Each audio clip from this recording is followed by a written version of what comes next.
KBS 한민족 방송을 사랑해주시는 동포 여러분, 안녕하셨습니까? 보고 싶은 얼굴, 그리운 목소리, 이소연입니다. 중국의 동북 삼성하고 러시아 연해주 지역은 일제강점기 항일 독립운동을 펼친 독립운동의 본거지나 다름이 없습니다. 동북 삼성하고 연해주뿐만이 아니라 전 세계 곳곳에서 항일 독립운동을 펼쳤죠. 독립운동가들은 물론이고 그 후손들도 고국으로 돌아오지 못하고 해외 곳곳에 흩어져 살고 있습니다. 광복 75주년을 맞은 올해 독립유공자의 후손인 재외동포 21분이 한국 국적을 받았습니다. 정말 뜻깊은 일이 아닐 수 없죠. 이들은 할아버지와 할머니가 그토록 사랑하고 지켜내려고 했던 대한민국의 국민이 됐다는 사실을 자랑스럽게 여기겠다며 아주 감격스러워하는 모습입니다. 늦었지만 여러분을 환영합니다. 그리고 감사의 마음도 함께 전해봅니다. 자, 오늘 첫 곡은 박정현과 김연아 외에 여러 가수들이 함께 노래합니다. 대한이 살았다.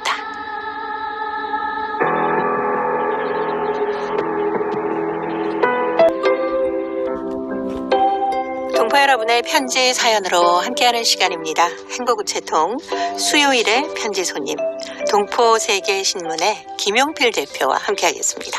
어서 오십시오. 네, 안녕하세요.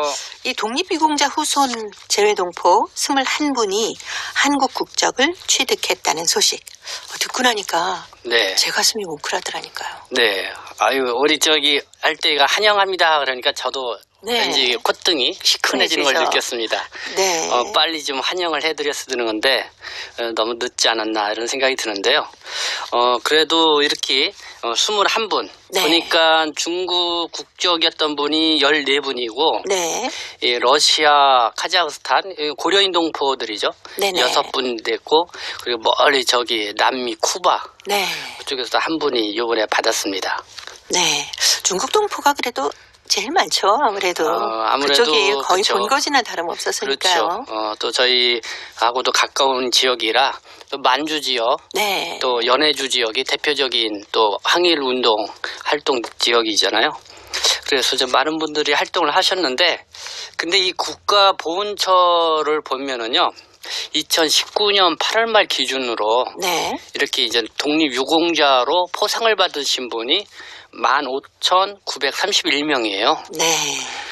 그리고 한 5,947명은 독립유공자로 이렇게 확인이 됐지만은 네네. 후손이 찾지를 못해서 그럴 수도 있겠네요. 서운이 이제 전달되지 않은 분들. 네. 그분들이 한 5,947명인데 그 중에서 중국 지역에서 활동하셨던 분이 한 1,000여 명으로 가장 많아요. 네. 그래도 이렇게 독립유공자로 이렇게 이제는 이미 입증이 되셨던 분이죠. 근데 이제 후손이라고 이렇게 나오시는 분들도 있는데 그 관계가 정확하게 입증이 안 되셔서 네네. 서운이 전달이 안 되신 분이죠. 근데 우리가 알아야 될 것은 이렇게 독립유공자로 국가로부터 인정받지 못하고 정말 이 가족사에 네. 어떤 그 지역의 사람들에 의해서 아주 이렇게 전설처럼 이렇게 전해지는 분들도 상당히 많죠. 그렇습니다. 네. 어떤 근거가 없기 때문에 그렇죠. 유공자로 이제 네. 추대가 못 되시는 분들 네. 계시는데 그런 게 가장 안타까운 거 아닐까요? 주로 저는 근거라는 게 이 형무소에 같은 데 가면은 네. 이렇게 이제는 수감자 명단 나오고 이랬잖아요. 그렇죠. 그래서 사실 이제 그런 거를 통해서도 근거를 보거나 당시 발간한 신문에 이제 이렇게 이름이 나온다라든가 활동했던 이름이 나온다라든가 그렇게 하면은 이제 그런 거를 근거로서 하는데 사실 그렇게 근거를 대라 그러면은 상당히 제한적일 수밖에 없죠. 네. 근데 우리 중국 동포분들 얘기를 들어보면은 홍범도 장군, 김여진 장군을 도와서 정말 그 봉오동 전투, 그다음에 청산리 전투. 네. 올해가 또 100주년이 되잖아요. 네, 그렇습니다. 그래서 이 봉오동 전투 같은 거는 6월달에 전투가 일어났고 10월달에 이제 청산리 전투가 일어났는데 그 당시에 정말 이 독립군들을 후원하고 지원했던 사람들이 상당히 많았다는 거죠.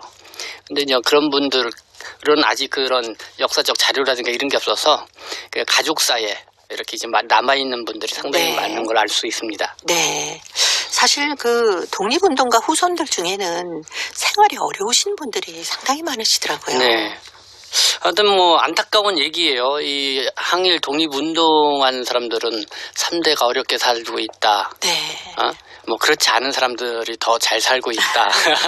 뭐 이런 얘기까지 이제 공공연하게 나올 정도인데, 어쨌든 독립운동을 하셨던 분들이 그렇죠. 그때 독립운동을 한다는 게 상당히 모든 걸 다 바쳐야만 되는 그렇죠. 그런 상황이었잖아요. 네. 그렇기 때문에 생활 기반이라는 게 거의 없을 수밖에 없죠. 네. 어떤 분이 편지를 그때 보내오셨는데 그 할머니로부터 들은 얘기가 네. 자기네들은 겨울에 솜버선을 신어볼 수가 없었다. 네. 할머니가 정성껏 솜버선을 다 만들어서 네. 독립운동 하시는 분들에게 보내드리는 모습을 보면서 자기는 이 독립운동을 하신 우리의 선조들이 너무 자랑스러웠다라고 네. 정말 눈물 젖은 편지를 보내오셨더라고요. 네. 네. 근데 그 공로를 인정받지 못하시는 분들도 꽤 계셔서 정말 안타깝습니다. 저희 신문에도 이번에 그럼 75주년 강복을 맞이해서 네. 아직도 돌아오지 못하고 있는 항일 독립운동가라고 해서 이 문창주, 문두천 이 두 분을 좀 소개를 했었거든요. 네. 그러니까 이분들도 그 활용 분들이신데 네. 당시는 이제 문창주 씨는 상당히 이제 지금 1929년도에 이 독립운동을 하시다가 실종이 돼서 아직 생사를 확인하지 못하는 분이신데 네. 이분들은 원래 그 함경북도에 사시다가 그러니까 그 당시에 한참 저희 저 연변 지역으로 이주를 하신 거예요. 네. 그러니까 그때 연변 지역의 용정에 보면은 뭐 그때 김야견 선생이라든가 이런 분들이 하나의 마을을 이루었잖아요. 네. 그때 이제 같이 이주를 하셨던 그런 분들인데, 근데 이분들도 정말 그쪽으로 가셔가지고 늘 항일 독립운동만 하신 거예요. 네. 그게 평안 정주의 오산학교에 가가지고 교육받아가지고 거기에서 독립민족 그런 교육도 시키고, 근데 이 홍범도 장군이 전체 나가면 후방에서 자금을, 네. 군자금을 모금해서 대주기도 지원하고. 하고. 네. 근데 이제 이분 같은 경우는 1929년도에 실종이 됐어요. 당시 이야기로는 이제는 결국은 일본군에 의해서 암살이 됐을 거다. 뭐 이렇게 자작에 나왔지만 생사가 확인이 안 되니까 네. 아직도 돌아오지도 못하시고 독립유공자로서 이제는 어떤 인정도 못 받으시고 뭐 그런 이야기도 이번에 한번 소개를 해드렸었습니다. 네. 근데 문두찬 씨가 쓴 옥중 일기가 네. 남아있다면서요. 이 문두찬이 앞서 말씀드린 것처럼 문창주 씨의 이제 딸인데 네네. 이 문두천은 결국 독립운동을 하면서 이 딸을 낳은 거죠. 네. 그러니까 늘 그 홍범도 장군하고 전투 나가면은 홍범도 장군으로부터 나도 사랑받으면서 자라는데, 그러니까 늘 항일 이 독립정신이 어릴 때서부터 아주 몸에 배있던 그렇겠네요. 친구인데, 네. 이 21살에 결국은 감옥에도 갔었어요. 연길 감옥에. 그래서 네. 한 1년 반 동안 갇혀 있으면서 나오자마자 일본군에 의해서 그냥 불에 타서 결국은 이제는 사망을 하게 됐는데, 그때 이제 옥중일기를 썼었다는 거예요. 근데 이 옥중일기가 상당히 귀중한 자료일 텐데 이게 1967년도까지 있었다가 네. 근데 중국에서 문화대혁명이 네네. 일어났을 때 그때 이제는 다 압수돼가지고 불에 태워가지고 태워졌군요. 그 내용이 이제 없었는데, 그때 이제는 문두찬의 동생, 남동생에 의해서 이게 계속 있다가 어떤 가족께서 계속 이제 고모 할아버지 얘기를 그 지역에 다니면서 네네. 강연도 하고 네. 뭐 그랬던 기억들이 있어서 그때 이제는 이 문두찬 이분이 이제 쓴 옥중의 일기도 이렇게 인용하면서 소개도 하고 그래서 네. 그거를 바탕으로 해서 요즘 몇 가지 그런 내용이 저는 소개된 게 있어서 제가 그걸로 이제 신문을 통해서도 소개를 해드렸었죠. 네. 근데 이런 자료가 사실 뭐 바로 보이게 남아있진 않지만 그 계속 뭐 문중에서도 알고 주변 네. 사람들도 다 알고 계신데 왜 네. 독립운동가로 지정이 안 되는지 참 안타깝습니다. 아무래도 이제 독립운동가로 지정이 되면은 뭐 특별기화도 되지만은 뭐 여러 가지 뭐 보조도 받는 부분도 네. 있고 그러다 보니까 좀 그런 부분에서 좀 까다로운 것 같아요. 그렇군요. 예, 현실적인 문제가 있는 거죠. 네. 좀 그렇게 다 뭐 동네 분들도 알고 네. 또 남동생이 또 알고 있어서 얘기를 한다고 하는데 주변 사람들은 또 모르시겠습니까? 네, 네. 이런 것들도 좀 인정이 됐으면 하는 바람이 드네요. 그래서 한때는 이 국가보훈처에서 이 동네 분들이나 이런 분들이 이제는 더 연로해서 돌아가시기 전에 네. 현지에 가서 좀 그런 것도 체록도 하고 뭐 이렇게 해서라도 좀 문서라도 남겨놓는 게 필요하지 네. 않냐 해서 이 국가보훈처에 이제 학계에서 뭐 재외 한인 학회라든가 이런 데서 꾸준히 또 제안도 하고 그랬는데요. 근데 이제 그렇게 하려면 또 많은 또 예산도 들어가야 되고 그러니까 네. 사실 하고 싶어도 하지 못하는 또 그런 현실이 있더라고요. 네. 하루빨리 좀 많은 분들이 뭐 공적이라고 하기는 그렇습니다만 이런 것들이 좀 인정을 받아서 네. 얼마나 많은 고생들을 하셨습니까? 네, 네. 네. 좀 잘 됐으면 하는 바람이 듭니다. 근데 우리 한국 사회가 너무 모르고 있는 네, 이 많죠. 중국 동포들이나 고려인 동포들이 겪은 그런 생생한 이야기들 좀 이렇게 담았으면 좋겠다는 생각이 드는데요. 네. 좀 제가라도 현지에 달려가서 많이 듣고 좀 써야 되겠습니다. 네. 그리고 주변에 이런 사연들을 좀 알고 계신 분도 계시지 네. 않겠습니까? 예전에 제가 이런 이야기도 들었었어요 네, 하면서 네. 행복우체통에 사연도 좀 보내주시면 그렇죠. 저희가 소개해 드리도록 하겠습니다. 그렇죠. 한국에 들어와 네. 계신 분들도 많이 계시니까 그럼요. 이런 얘기를 한번 모으는 것도 좋을 거라는 생각이 드네요. 네. 자, 오늘 수요일의 행복우체통 첫 번째 사연입니다. 중국 길림성 연길시 리용천 씨가 보내주셨어요. 보배 단지라는 글인데 김영필 대표가 먼저 소개해드립니다. 어느 시골에 부자 양반이 있었는데 지하실에 숱한 포도주를 두고 있었다. 그 중에는 그의 조상 때부터 저장한 구수한 포도주가 한 단지 있었는데 그건 그가 제일 아끼는 보배 단지였고 제일 큰 자랑거리였다. 그는 집에서 어떤 술판이 벌어질 때 그 술을 척 내놓고 자랑하고 싶었다. 조정의 모모한 양반이 그의 집을 찾아왔지만 술이 아까워서 내놓지 않았다. 그 후에 절당의 장로가 그를 보러 왔을 때도 그 술을 내놓지 않았었다. 부자 양반은 보배단지 술이 아까워서 자기도 먹지 않고 어지간한 손님이 와도 내놓지 않았다. 세월이 흘러 이 부자 양반은 어느새 늙어 빠져서 땅에 묻히는 신세가 되었다. 그 좋은 보배단지 술을 자랑하지도 못하고 먹어보지도 못하고 말이다. 그의 장례식 날 그가 그렇게도 아끼고 중히 여기던 보배단지 그 술은 다른 단지 술에 섞여서 이름도 없이 장례꾼들의 뱃속에 꿀꺽꿀꺽 들어가 버렸다. 유감스러운 것은 그 술의 그 향긋한 술맛을 알고 마신 사람은 하나도 없었다. 이 얘기를 들으면서 나는 우리들 누구에게나 이 어른처럼 아끼는 보배단지가 크든 작든 다 있지 않을까 하는 생각을 해보았다. 나에게도 보배단지가 하나 있다. 그것은 바로 내가 사업을 할 때 애지중지 모아둔 가지가지 상장과 증서, 기념품과 서류들이다. 이 물건들은 어느 누구한테나 다 있는 것으로 영웅 모범들과 비기면 너무나 보잘것없지만 이 보배단지들은 내가 평생 일터에서 정열과 피땀을 흘려 거둔 수학의 증거인 것이다. 나의 이런 보배단지들은 이 부자 양반의 보배단지 술과 비교해보면 어떤 술판에 내놓고 자랑할 것도 안 되고 어떤 일에 기중이 써 먹을 것도 안 되는 것이다. 나의 보배단지는 나의 과거를 어느 정도 시사해 주지만 날따라 변해가는 이 위대한 시대에는 아무런 쓸모가 없는 것이다. 우리는 어느덧 감하는 나이에 들어선 지 오래다. 아직도 과거의 아름다운 기억에서 헤매고 못 나오는 것은 그야말로 명지하지 못한 심리이다. 옛 문서장을 부둥켜 안고 있지 말고 버릴 것은 버리고 잊을 것은 잊어버려야 한다. 다만 이제 남은 많지 않은 내일을 즐기면서 살기에 부끄럽지 않게끔 날마다 신들매를 조이면서 웃으면서 살아야겠다. 네, 리용천 씨가 보내오셨던 보배 단지란 글이었습니다.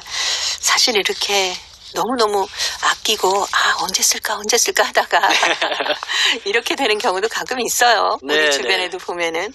혹시 김영필 대표는 뭐 자신만의 보배 단지는 뭐다 하고 막 아끼시는 게 어떤 게 있으신가요?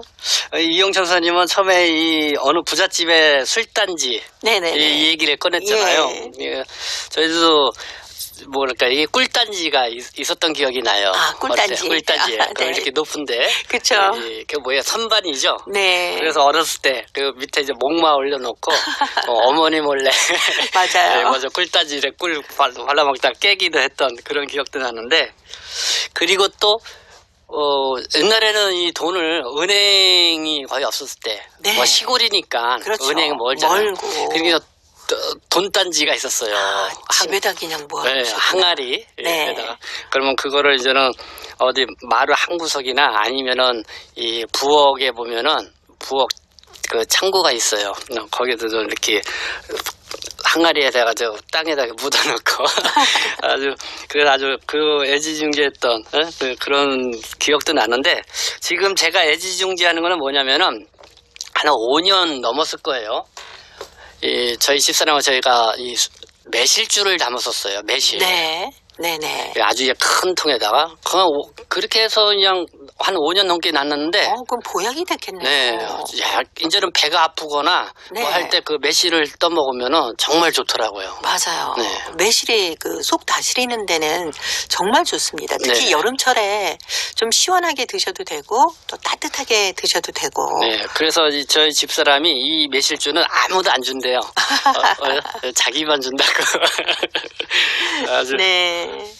근데 리용천 씨 편지 사연 뒷부분에 보면은 그 예전에 받으셨던 뭐 여러 가지 상장이나 이런 것들 네. 다 갖고 계시다고 하는데 사실 이런 것들이 그 다 갖고 있으면 물론 좋습니다만은 짐이 될 때가 있더라고요. 네. 네. 이제는 뭐 스마트폰에 사진으로 찍어서 다 저장을 해 놓으시면 뭐 후손들도 다 볼 수도 있고, 예, 조금씩 주변의 것들을 이렇게 좀 정리하는 시간이 필요하지 않나라는 생각도 드네요. 편지를 보면서. 그렇죠. 옛날에는 그 상장이라는 거 이런 거 받으면 액자에다 넣어가지고 그쵸. 이렇게 마루 위에 천장에다 네. 이렇게 진열도 해놓고 많이 그랬었죠. 네. 물건이나 뭐 어떤 생각이거나 좀 네. 잘 정리를 해놓는 게 필요한 시기다라는 생각이 들어요. 요즘에 물건들이 또 얼마나 많이 넘쳐납니까? 네, 그렇죠. 근데 정말 이 활동을 또 많이 하셨던 분들은 네. 이렇게 가면은 사무실 같은 데 가면은 아주 그냥 상장을 쫙쫙 붙여놨어요. 그렇죠. 네, 한쪽 어떤 벽면이 뭐 전부. 감사 앞에서부터 저도 이제는 이 활동을 하면서 이 동포 단체들로부터 이렇게 감사패도 많이 받고 받으셨겠네요. 뭐 이런 거 받았는데 정말 그거를 생각을 해보면은 감회가 새롭죠. 그렇죠. 하나하나의 사연이 네. 다 있으니까. 그리고 또 다시 초심으로 돌아갈 수 있는 뭐 그렇기 때문에 상당히 중요하다고 생각이 드는데 좀 그런 거라도 세심하게 정말 이렇게 잘 보관해서 이렇게 하는 게 어떻게 뭐 이용천 선생님의 이런 말씀이 더 맞는 것 같아요. 그런 감사장, 상장 이런 거를 하나의 종이장이긴 하지만은 거기에 담겨 있는 상당히 귀중하죠. 그쵸. 보배 같은 거죠. 네. 이 시간에 내 보물은 뭘까? 내 보배 단지는 뭘까라고 생각하시는 분들 많으실 것 같습니다. 한번 잘 생각하시면 뭔가 내일을 살아갈 수 있는 힘이 되지 않을까. 그 보배 단지가. 우리 이수연 선생님도 보배 단지가 있는지 좀 궁금해하시는 분 많던데. 저도 뭐 계속 뭐 아무래도 제일 소중한 게 그렇게 네. 방송국 다니면서 뭐 상도 받고 막 네. 그런 것들이 그렇죠. 볼 때마다 새록새록 추억도 돋아나고 좋더라고요. 네, 신웅의 노래.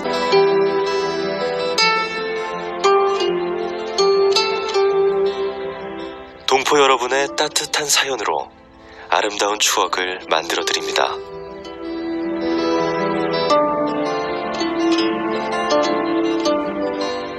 보내실 곳은 대한민국 서울특별시 영등포구 여의공원로 13 KBS 한민족 방송 보고 싶은 얼굴 그리운 목소리 담당자 앞이고요. 인터넷 주소도 알려드립니다.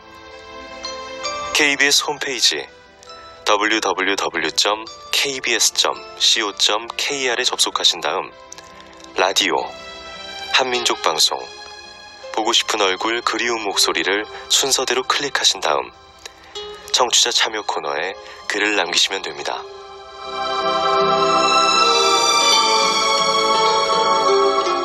정다운 이야기와 아름다운 음악이 있는 보고 싶은 얼굴 그리운 목소리 동포 여러분과 늘 함께하겠습니다.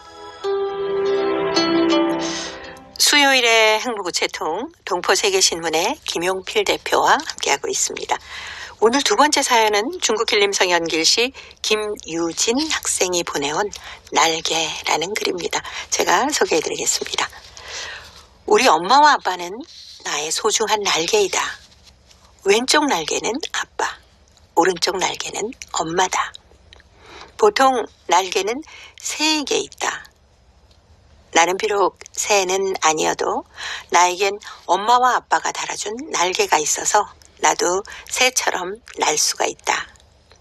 왼쪽 날개는 보호의 날개. 어느 때, 어느 시각이나 항상 보호해주는 슈퍼맨 아빠. 한번 겨울에 내가 자전거를 탔다. 넘어지려고 했을 때 아빠가 달려와서 나를 잡아주었다. 만약 잡아주지 않았더라면 나는 지금도 자전거를 타지 못했을 것이다. 그리고 오른쪽 날개는 잔소리의 날개이다. 이것도 우리 엄마의 매력 중에 하나다. 왜냐하면 온종일 이것 해라 저것 해라 요것 해라 잔소리를 하지만 나는 잔소리 날개 밑에서 자라고 있다. 한 번은 내가 좋지 않은 식품을 먹었는데 엄마가 또 잔소리를 했다. 사실 엄마 말이 옳기는 옳다. 그래서 나는 건강하게 자랄 수 있다. 만약 새가 날개를 잃었다면 그 새는 푸른 하늘을 날지 못한다. 나도 엄마 아빠가 달아준 두 날개가 있기 때문에 오늘도 몇 센티미터 더 높이 날 수가 있다. 라는 아주 귀여운 글이었습니다. 네, 잔소리 날개라네요. 네. 엄마의 날개는. 아주 생각 발상이 네, 뭐 이렇게 깜찍하면서도 톡톡 튀죠. 네, 네. 흥미있고 재미있게 잘 읽었습니다. 네, 사실 어릴 때는 자신의 힘으로 뭐 할 수 있는 일이 그렇게 네. 많지 않잖아요. 네, 네. 근데 엄마 아빠의 이런 도움 덕분에 성장을 하면서 날개도 이제는 스스로 날 수 있는 날개로 변하지 않을까. 네. 네, 정말 뭐 이 날개, 저도 이 가끔씩 꿈을 많이 꿔요. 과연 나에게 날개가 있다면은 네. 정말 여기 가고 싶은데 저기 마음대로 가고 얼마나 좋을까. 아마 꿈 중에서 제일 많이 꾸는 게 날개 달린 내 모습일 거예요. 그럴 수도 있겠네요. 네. 가끔씩은 이제 말도 안 되는 꿈이지만 네. 그렇게 꿈을 꾼다는 거는 그만큼 자신이 뭔가 하고 싶어서 이루고 싶다는 그런 의지 아닐까요? 네. 그러니까 우리 김유진 학생은 어쨌든 엄마 아빠가 바로 그 날개 역할을 네. 해주고 있다. 상당히 참 깊이 또 새겨들을 만한 그런 편지 사연이 아니었나 생각이 듭니다. 네. 참 이 날개라는 게 우리가 많이 쓰죠. 뭐 성공의 날개, 뭐 책 날개, 네. 또 뭐 창의력의 날개를 네네. 달아주겠다. 또 뭐 용기의 날개를 네. 달려주겠다. 그러니까 뭔가 이렇게 이제 초인적인 그런 한계를 이렇게 좀 뭐랄까 극복할 수 있도록 해준 때 이제 보통 이렇게 날개라는 표현을 많이 쓰잖아요. 네. 참 우리 부모님들이 정말 우리 김유진의 엄마 아빠처럼 모든 아이들의 아주 그 날개를 달아준 아주 중요한 존재이죠. 그렇죠. 네. 근데 우리 동포들 중에는 가족과 떨어져 지내시는 분들도 계시지 않습니까? 네, 네, 그렇죠. 그래서 가끔은 엄마 아빠가 내 날개가 돼 주셨으면 좋을 텐데라고 조금 그 의기소침해하는 학생들도 가끔 있을 것 같은데 네. 그건 보다 큰 내일을 위한 네. 잠시간의 떨어짐 아니겠습니까? 그만큼 또 엄마 아빠가 날개가 돼주고 있단다라는 확신을 좀 심어주시는 게 필요할 것 같아요.